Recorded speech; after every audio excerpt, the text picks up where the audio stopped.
Hello, students. Good morning to all of you. How are you? I hope that you will be fine. Welcome to my channel, Economics for Everyone. And today we will discuss about the national income and related aggregates.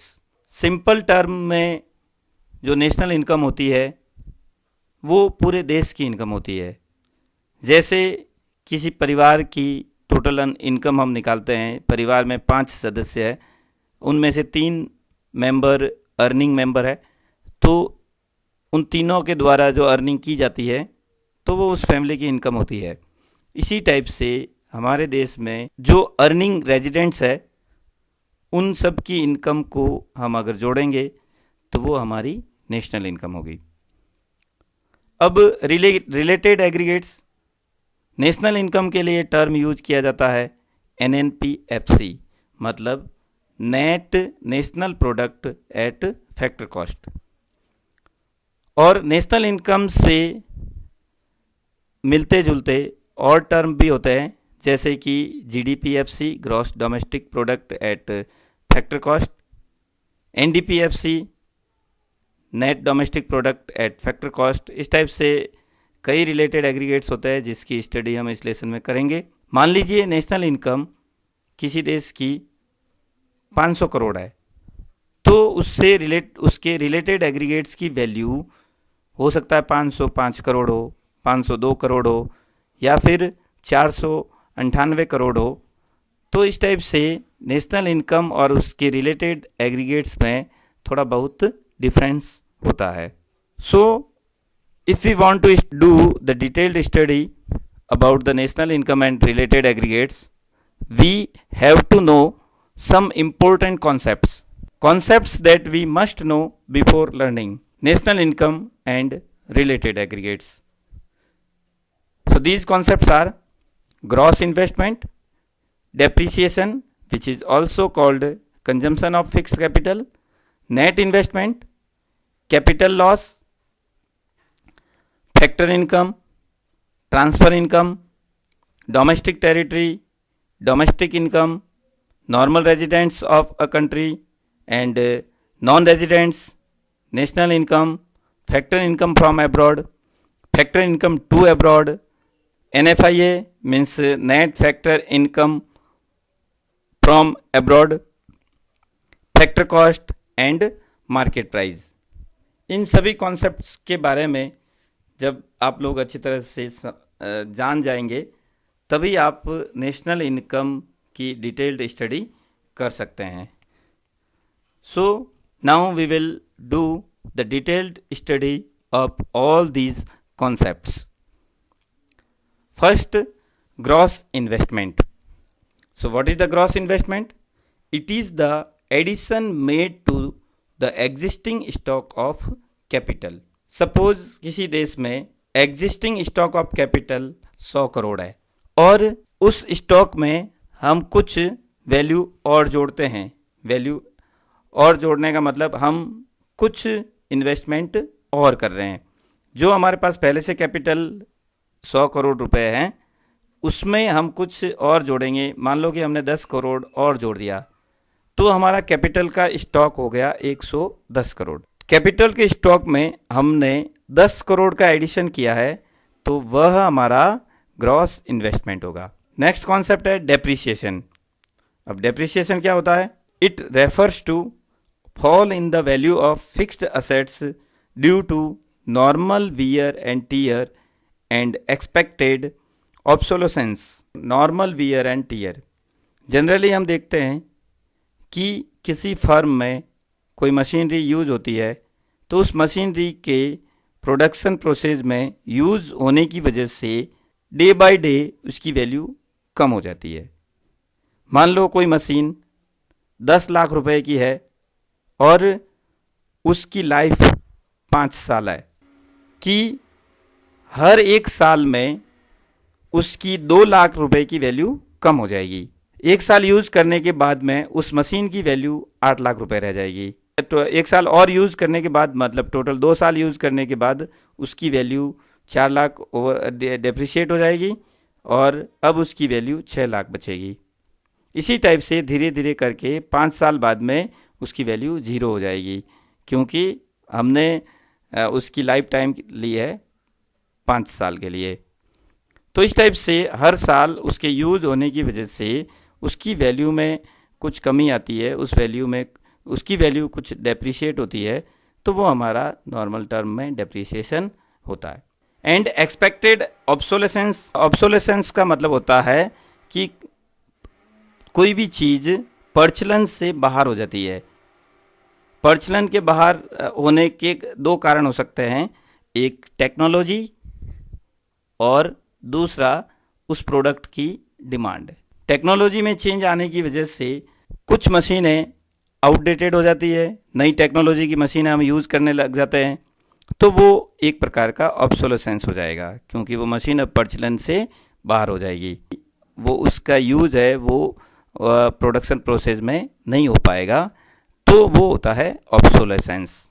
Obsolescence 2 type के होते हैं, एक expected होता है और एक unexpected होता है। और अनएक्सपेक्टेड ऑब्सोलेसेंस जो होता है उसको हम बोलते हैं, जो नेचुरल कैलेमिटी के कारण हमारा मशीनरी में कैपिटल लॉस होता है।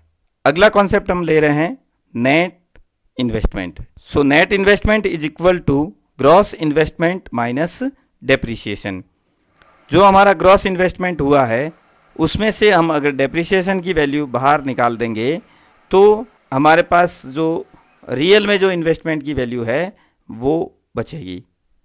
तो आप देख रहे हैं एग्जांपल में हमने 500 करोड़ का ग्रॉस इन्वेस्टमेंट किया, मतलब कि हमने कैपिटल का जो एग्जिस्टिंग स्टॉक है उसके अंदर 500 करोड़ का एडिशन किया, मतलब हमने 500 करोड़ का इन्वेस्टमेंट किया। अब इसमें से 100 करोड़ की मशीनरी का डेप्रिसिएशन हो गया। 100 करोड़ का डेप्रिसिएशन होने की वजह से अब हमारा रियल में जो इन्वेस्टमेंट हुआ है, नेट इन्वेस्टमेंट जो हुआ है वो 400 करोड़ होगा। सो net investment is the gross investment minus depreciation. अगला कॉन्सेप्ट है, जैसा कि मैंने आपको बताया कैपिटल लॉस के बारे में, तो डेप्रिसिएशन और कैपिटल लॉस में क्या डिफरेंस है उसमें आप देखेंगे। It is the loss in the value of fixed assets due to normal wear and tear and expected obsolescence. What is capital loss? It is loss in the value of fixed assets due to natural calamities and unforeseen obsolescence. Depreciation machinery का regular इस्तेमाल wear and tier की वजह से होता है, जो machinery के इस्तेमाल करने की वजह से डे बाय डे उसकी वैल्यू कम हो जाती है। सिंपल टर्म में हम कह सकते हैं घिसावट होती है, इस वजह से उसकी वैल्यू कम होती जाती है। और कैपिटल लॉस में क्या होता है कि अगर कोई नेचुरल कैलेमिटी आ जाती है, जैसे मान लो फ्लड आ गया, फायर हो गई या फिर अर्थक्वेक आ गया, तो इस टाइप्स की वजह से नेचुरल कैलेमिटी की वजह से जो नुकसान होगा वो कैपिटल लॉस होगा। अब डेप्रिसिएशन में क्या होता है, it is expected loss in the value of assets. और कैपिटल लॉस जब होता है तो वो एक प्रकार से हमारा अनएक्सपेक्टेड लॉस होता है। अनएक्सपेक्टेड लॉस इसलिए होता है क्योंकि अनएक्सपेक्टेड लॉस में हम पहले से किसी प्रकार का कोई एक्सपेक्ट नहीं कर पाते हैं। Provision for depreciation is by maintaining depreciation reserve fund, कि डेप्रिसिएशन हो रहा है, होगा हमें पता होता है पहले से ही, तो हम उसके लिए एक रिजर्व फंड रखते हैं। Provision for capital loss is by getting insurance done, तो इंश्योरेंस के माध्यम से हम कैपिटल लॉस की भरपाई करते हैं। नेक्स्ट हमारा इंपॉर्टेंट कॉन्सेप्ट है factor income and transfer income. Factor income, income received by households for their factor services to the firms like land, labour, capital and entrepreneur. जैसा कि आपको इससे पहले वाले चैप्टर में भी बताया गया था कि अगर कोई व्यक्ति या फिर हम कह सकते हैं हाउस होल्ड अगर कोई फैक्टर सर्विस प्रोवाइड करता है तो उसके बदले में उसको इनकम रिसीव होगी, तो वो फैक्टर इनकम होगी। इट इज़ अर्नड इनकम, ये इनकम होती है वो अर्निंग के द्वारा हमें मिलती है। जैसे लैंड को रेंट मिलेगा, लेबर को वेजेस मिलेगी, कैपिटल को इंटरेस्ट मिलेगा, एंटरप्रेन्योर को प्रॉफिट मिलेगा, और ये सब उनकी मेहनत के आधार पर या फिर उनके वर्क के आधार पर उनको इनकम रिसीव होगी। It is included in the estimation of national income. Factor income जो होगी वो नेशनल इनकम में के एस्टिमेशन के समय फैक्टर इनकम को ऐड किया जाएगा। Transfer income, income received by a person as a help without rendering services और विदाउट गिविंग एनी गुड। अगर कोई व्यक्ति किसी प्रकार की सर्विस भी प्रोवाइड नहीं कर रहा है और हमें किसी प्रकार की कोई गुड भी प्रोवाइड नहीं कर रहा है, फिर भी उसको कुछ इनकम रिसीव होती है, तो वो इनकम एक हेल्प के रूप में मिलती है। हेल्प एक किसी के द्वारा दिया गया डोनेशन हो सकता है, किसी के द्वारा दी गई चैरिटी हो सकती है, उसके फ्रेंड या रिलेटिव के द्वारा गिफ्ट मिल सकता है, रेमिटेंसेज जो उसके फॉरेन में अगर कोई रिलेटिव रहते हैं तो उनके द्वारा कुछ मनी रिसीव हो सकता है, ग्रांट्स मिल सकते हैं। तो ये सब विदाउट अर्निंग किसी व्यक्ति को मिलती है, इस वजह से इसको ट्रांसफ़र इनकम बोलते हैं। इट इज़ अर्नड इनकम, ये अर्न की हुई इनकम नहीं होती है। It is not included in the estimation of national income. तो आपको ध्यान रखना है कि इस टाइप की जो इनकम होती है वो नेशनल इनकम में ऐड नहीं होगी। आगे इस टाइप के क्वेश्चन भी आएंगे कि कौन सी चीज़ नेशनल इनकम में ऐड होगी, किस टाइप की इनकम नेशनल इनकम में ऐड होगी और किस टाइप की इनकम नेशनल इनकम में ऐड नहीं होगी। आपको बिल्कुल क्लियर हो जाना है कि फैक्टर इनकम जो होगी वही नेशनल इनकम में ऐड होगी, ट्रांसफ़र इनकम नेशनल इनकम के अंदर ऐड नहीं होगी। Next concept, domestic territory. It is very much important concept. So what is the domestic territory? Domestic territory को समझने के लिए इंडिया का मैप देखेंगे आप, जिसके अंदर पहला पॉइंट है political frontiers including territorial water and air space. Political frontiers that is also called geographical boundary. तो जो हमारे इंडिया की जोग्राफिकल बाउंड्री है, इस बाउंड्री के अंदर जो भी हमारी जोग्राफिकल बाउंड्री है और पॉलिटिकल टेरिटरी है वो हमारी डोमेस्टिक टेरिटरी का पार्ट होगी। ये पूरी हमारी डोमेस्टिक टेरिटरी होगी। ये अंडमान निकोबार आइलैंड्स है, ये लक्षद्वीप आइलैंड्स है, तो पूरा एरिया जो हमारी डोमेस्टिक टेरिटरी के अंदर आएगा। इसके अलावा in territorial water and air space, जो एयर स्पेस होगा, वाटर बॉडीज जो होगी वो भी डोमेस्टिक टेरिटरी के अंदर ऐड होगी। Embassies, consulates and military bases located abroad. अब देखिए डोमेस्टिक टेरिटरी में अपना देश का पूरा जोग्राफिकल एरिया तो आएगा ही आएगा, लेकिन विदेश के अंदर अगर हमारे देश की एम्बेसी अगर है, मान लो कि किसी दूसरे देश में, चाइना के अंदर यहाँ पे हमारी इंडियन एम्बेसी है, तो ये इंडियन एम्बेसी का जो पार्ट होगा वो भी हमारी डोमेस्टिक टेरिटरी माना जाएगा।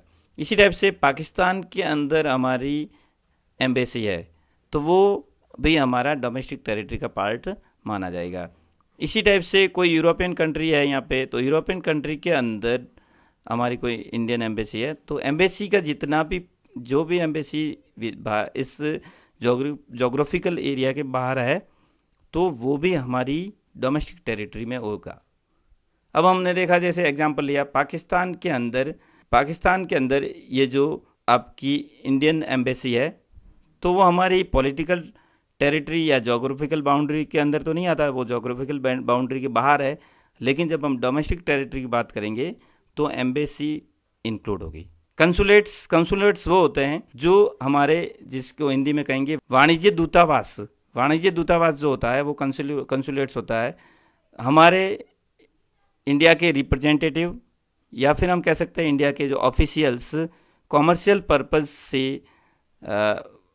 हमारे भारत सरकार के द्वारा उनको नियुक्त किया जाता है और कॉमर्शियल पर्पस से वो उस देश में रहते हैं, तो कंसुलेट्स के अंदर रहते हैं, तो वो भी एक एम्बेसी की तरह होता है क्योंकि हमारे इकोनॉमिक इंटरेस्ट को वो ध्यान में रखते हैं। एम्बेसडर्स होते हैं वो हमारे पॉलिटिकल एजेंट्स होते हैं, पॉलिटिकल ऑफिसर्स होते हैं, और कंसुलेट्स जो होते हैं वहाँ पर हमारे कॉमर्शियल पर्पज़ के लिए ऑफिसर नियुक्त किए जाते हैं। एंड मिलिट्री बेसेस, अगर मान लो किसी दूसरे देश में हमारा मिलिट्री बेस है, मान लो कि बांग्लादेश के अंदर हमने एक मिलिट्री बेस बना दिया, ये बांग्लादेश है, तो बांग्लादेश में हमने एक मिलिट्री बेस बना दिया, तो वो मिलिट्री बेस भी हमारा डोमेस्टिक टेरिटरी का पार्ट होगा।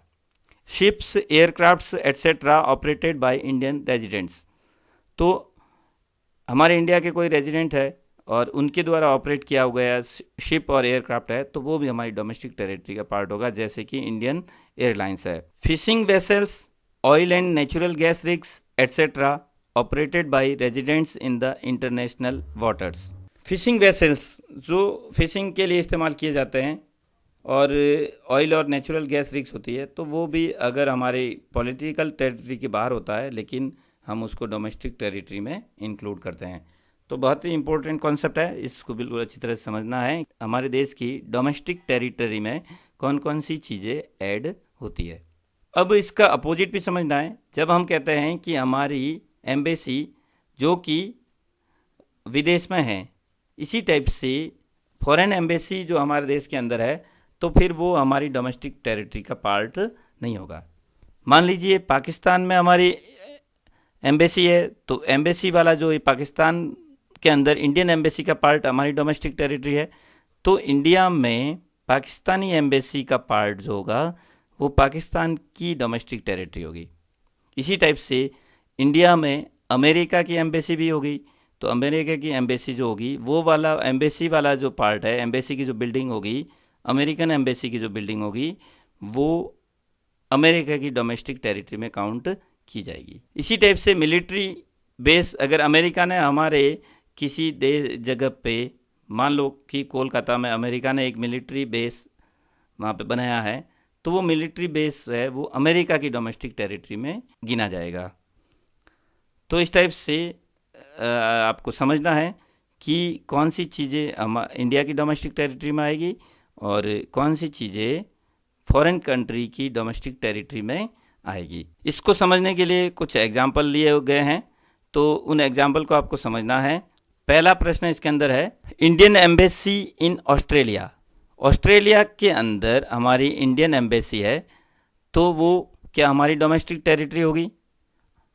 बिल्कुल, वो हमारे देश की डोमेस्टिक टेरिटरी होगी, क्योंकि हमारी एम्बेसी है। एम्बेसी के अलावा कंसुलेट्स और मिलिट्री बेस हो सकते हैं, बाकी दूसरी चीज़ें हमारी टेरिटरी का पार्ट नहीं होगी, लेकिन एम्बेसी, कंसुलेट्स और मिलिट्री बेसेस, ये तीनों चीज़ें हमारे देश की है और कहीं पे भी अगर लोकेटेड है तो हमारी वो डोमेस्टिक टेरिटरी का पार्ट होगी। फिर अगला, American embassy in India.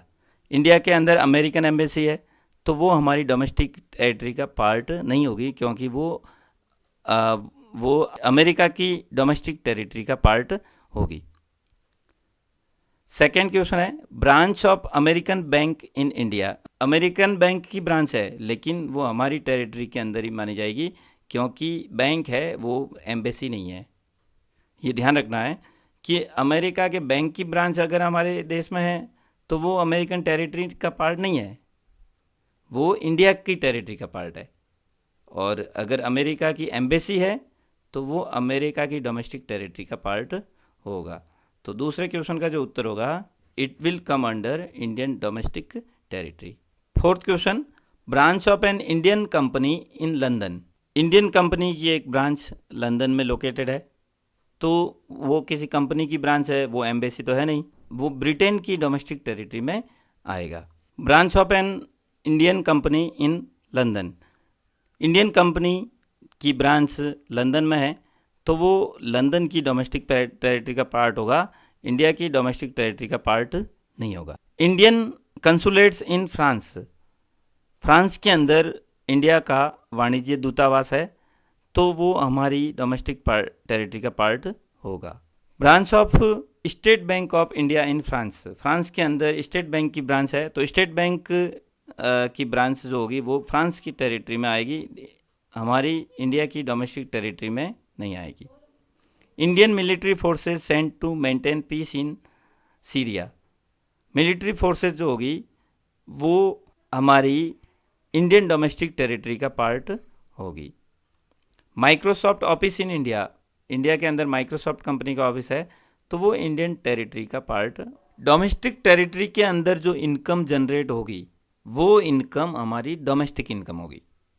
Simple term है, what will be the definition of domestic territory, it is the sum total of factor incomes generated in the domestic territory of a country. Domestic territory के अंदर जो income generate होगी वो हमारी domestic income होगी. No matter who generates the income, residents और non residents. इस बात का कोई मैटर नहीं है कि वो इनकम जनरेट रेजिडेंट के द्वारा की जा रही है, इंडियन रेजिडेंट है या फिर फॉरेन रेजिडेंट है, उस बात पे निर्भर नहीं करेगा. जो मुख्य बात इसके अंदर है कि इनकम जनरेट कहाँ पे हो रही है. अगर इंडिया की डोमेस्टिक टेरिटरी में इनकम जनरेट होगी तो वो इनकम इंडिया की डोमेस्टिक इनकम में calculated. It is also known as, domestic income के लिए जो टर्म यूज किया जाता है वो है NDPFC. Next, normal residents and non residents of a country. So what is normal residents? Normal resident a person or an institution who ordinarily resides or is located in a country and whose center of economic interest lies in that country. Economic interest, दो चीज़ें इसके अंदर देखनी है कि पहली बात तो वो ऑर्डिनरीली इंडिया के अंदर रिजाइड कर रहा है, इंडिया के अंदर रहता है कोई व्यक्ति, तो वो नॉर्मल रेजिडेंट होगा. जैसे मैं इंडिया में ही रहता हूँ, मैं नॉर्मल रेजिडेंट इंडिया का माना जाऊंगा. दूसरी बात जो होनी चाहिए, इकोनॉमिक इंटरेस्ट, जो मेरा इकोनॉमिक इंटरेस्ट भी यहीं पे है, किसी दूसरे देश के लिए मेरा कोई इकोनॉमिक इंटरेस्ट नहीं है, या किसी दूसरे देश में मेरा इकोनॉमिक इंटरेस्ट नहीं है, मेरा इकोनॉमिक इंटरेस्ट इंडिया में ही है, तो मैं इंडियन रेजिडेंट माना जाऊंगा. A person can be citizen of a country and normal resident of some other country. एक कोई व्यक्ति सिटीजन किसी एक देश का हो सकता है और हो सकता है वो नॉन रेजिडेंट है, वो किसी दूसरे देश का हो. तो सिटीजन और रेजिडेंट में थोड़ा सा डिफरेंस है कि सिटीजन वर्ड सिविक्स से रिलेटेड है और रेजिडेंट वर्ड है जो इकोनॉमिक्स से रिलेटेड है. कोई व्यक्ति मान लो कि इंडिया का सिटीजन तो है, लेकिन हो सकता है वो किसी दूसरे देश जैसे कि फ्रांस का रेजिडेंट हो सकता है, क्योंकि उसका इकोनॉमिक इंटरेस्ट फ्रांस के अंदर है और नागरिकता उसको इंडिया की मिली हुई है. तो ऐसा कभी कभार हो सकता है, लेकिन जनरली जैसे हम सिटीजन भी इंडिया के हैं और रेजिडेंट भी इंडिया के हैं, हमें नागरिकता भी इंडिया की मिली हुई है और रेजिडेंट हमारा इकोनॉमिक इंटरेस्ट भी इंडिया के अंदर ही है. नॉन रेजिडेंट, तो रेजिडेंट का जस्ट अपोजिट अगर हम करेंगे तो नॉन रेजिडेंट हो जाएगा. जो इंडिया में पहली बात तो रिजाइड नहीं कर रहा है, इंडिया में नहीं रहता है, वो व्यक्ति तो इंडिया का रेजिडेंट हो ही नहीं सकता. और फिर उसका दूसरी बात, इकोनॉमिक इंटरेस्ट भी अगर नहीं है तो वो हमारा यहाँ का रेजिडेंट नहीं होगा. अ पर्सन और an institution who ordinary resides outside the country, जो देश के बाहर रहता हो, and who do not fulfil the criteria centre of economic interest, जो इकोनॉमिक इंटरेस्ट का जो क्राइटेरिया है उसको फॉलो नहीं करता है, फुलफिल नहीं करता है, तो वो नॉन रेजिडेंट होगा. इसके एग्जाम्पल है नॉन रेजिडेंट के, international organisations like world bank. तो वर्ल्ड बैंक एक इंटरनेशनल ऑर्गेनाइजेशन है, इसी टाइप से world trade organisation, IMF, international monetary fund, तो ये सभी नॉन रेजिडेंट है. एम्प्लॉयज़ ऑफ इंटरनेशनल ऑर्गेनाइजेशन, जो इंटरनेशनल ऑर्गेनाइजेशन की कोई ब्रांच अगर हमारे इंडिया में है और वहाँ पे जो वर्कर है वो बाहर से आए हुए हैं, तो वो इंडियन रेजिडेंट नहीं होंगे, वो फॉरेनर्स होंगे. Worker from across the border, outside the border, Indian border कोई वर्कर आए हैं तो वो भी आपके नॉन रेजिडेंट कहलाएंगे. फॉरेन विजिटर्स, फॉरेन कंट्री से जो टूरिज्म पर्पज़ से या फिर और किसी पर्पज़ से हमारे देश में आते हैं, तो फॉरेनर जो है वो हमारे नॉन रेजिडेंट कहलाएंगे.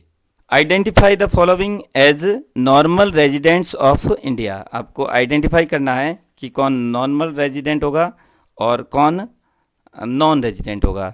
Indian officials working in the embassy. First question is that Indian officials working in the Indian embassy in China. वह इंडियन ऑफिशियल हमारे देश का नॉर्मल रेजिडेंट होगा.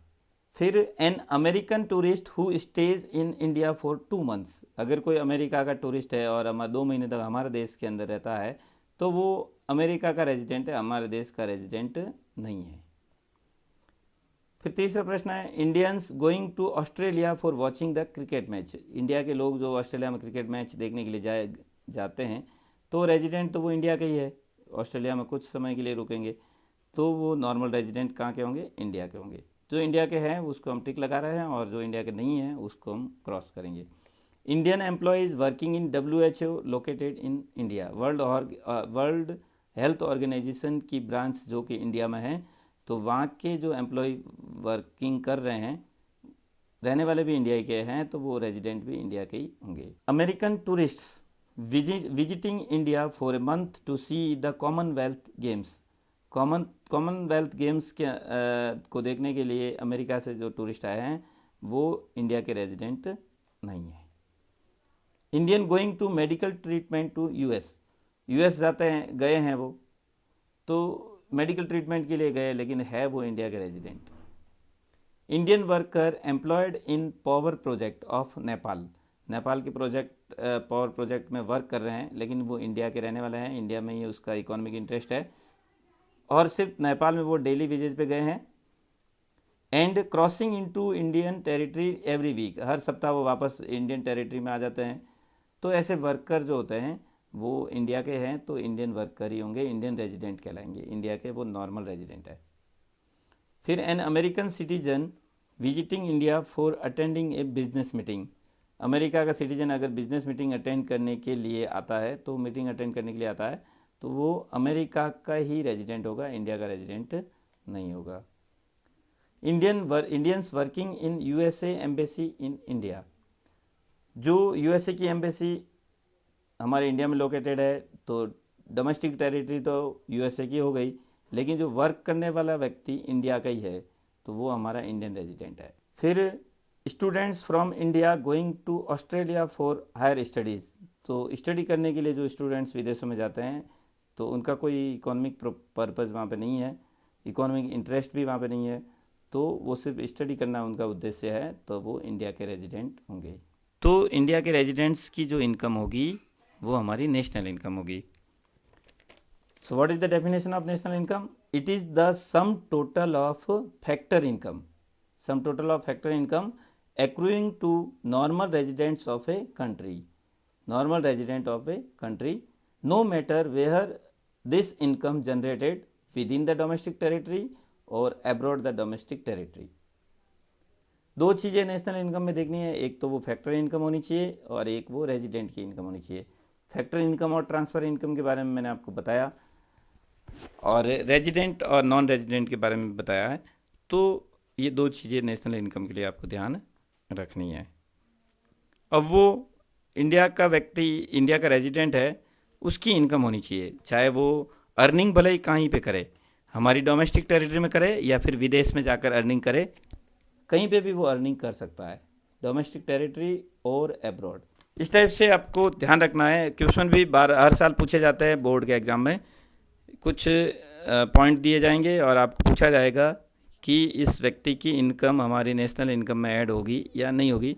तो एक प्रॉपर आपके लिए अगर आप स्टडी करोगे इसकी अच्छी तरह से तो क्लियर हो जाएगा कि कौन सी चीज़ नेशनल इनकम में ऐड की जाएगी और कौन सी चीज़ नेशनल इनकम में ऐड नहीं की जाएगी। नेशनल इनकम के लिए जो कॉन्सेप्ट यूज किया जाता है NNPFC। Next, factor income from abroad and factor income to abroad. What is the meaning of the factor income from abroad? Factor income earned by our residents from abroad, अगर Indian resident है और विदेश से कुछ earning करके लाता है तो वो factor income from abroad. Factor income to abroad, factor income earned by non residents in our country, अगर हमारे देश के अंदर कोई नॉन रेजिडेंट है, कोई फॉरेनर है, तो यहाँ से अर्निंग करके लेके जाता है, मान लो यहाँ से अर्निंग करके 20 करोड़ रुपए लेके जाता है, तो वो इनकम हमारी फैक्टर इनकम टू एब्रॉड होगी। NFIA, net factor income from abroad. NFIA की वैल्यू निकालने के लिए फॉर्मूला है factor income from abroad minus factor income to abroad. Factor from abroad 50 crore में लाए अगर जितने भी रेजिडेंट्स है विदेशों से 50 करोड़ लेकर के आते हैं और फॉरेनर्स है वो 40 करोड़ लेके जाते हैं यहाँ से, तो हमारे लिए नेट कितना बचेगा, 10 करोड़ रुपया। तो वो 10 करोड़ जो होगा उसके लिए जो टर्म यूज होगा उसको हम कहेंगे net factor income from abroad. और NFIA की वैल्यू माइनस में भी हो सकती है।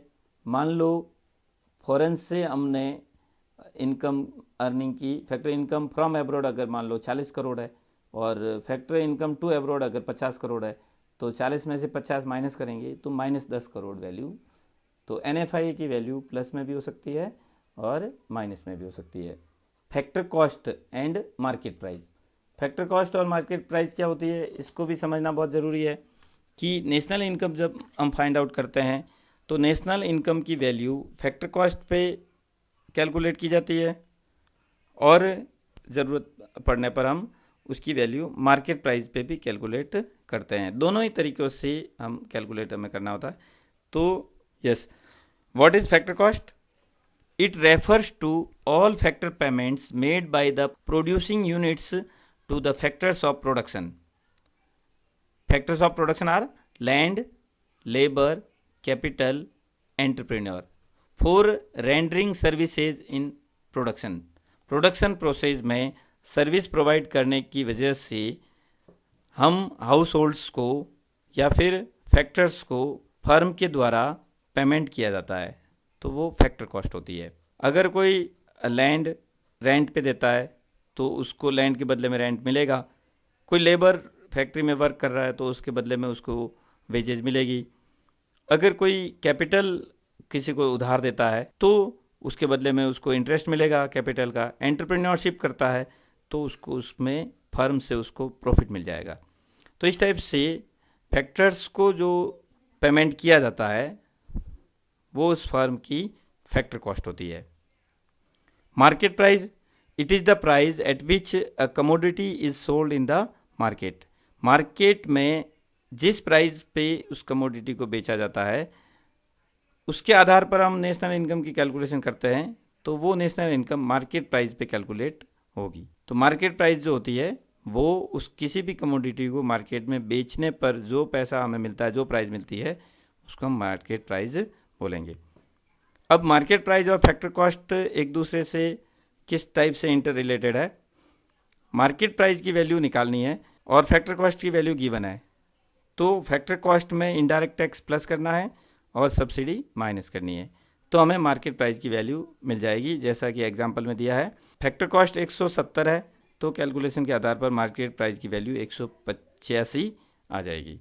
अब देखिए कोई फर्म है, मान लो फैक्टर कॉस्ट, फैक्टर को जो उसने पेमेंट किया, इनडायरेक्ट टैक्स में से सब्सिडी की वैल्यू माइनस कर देंगे तो जो वैल्यू आएगी वो होगी नेट इनडायरेक्ट टैक्स। तो मार्केट प्राइस और फैक्टर कॉस्ट में जो रिलेशन होता है उसको हम इस तरह से भी लिख सकते हैं, market price is equal to factor cost plus NIT 185। तो दोनों ही तरीके से सेम वैल्यू आएगी। The concepts we have discussed today, they are gross investment, depreciation, that means consumption of fixed capital, net investment, capital loss, factor income, transfer income, domestic territory, domestic income, normal residents of a country, and national income, factor income from abroad, factor income to abroad, net factor income from abroad, factor cost and market price, net indirect tax, subsidy, etc. Indirect tax को explain करते हैं कि tax generally दो type के होते हैं, एक direct tax होता है और एक इनडायरेक्ट टैक्स होता है।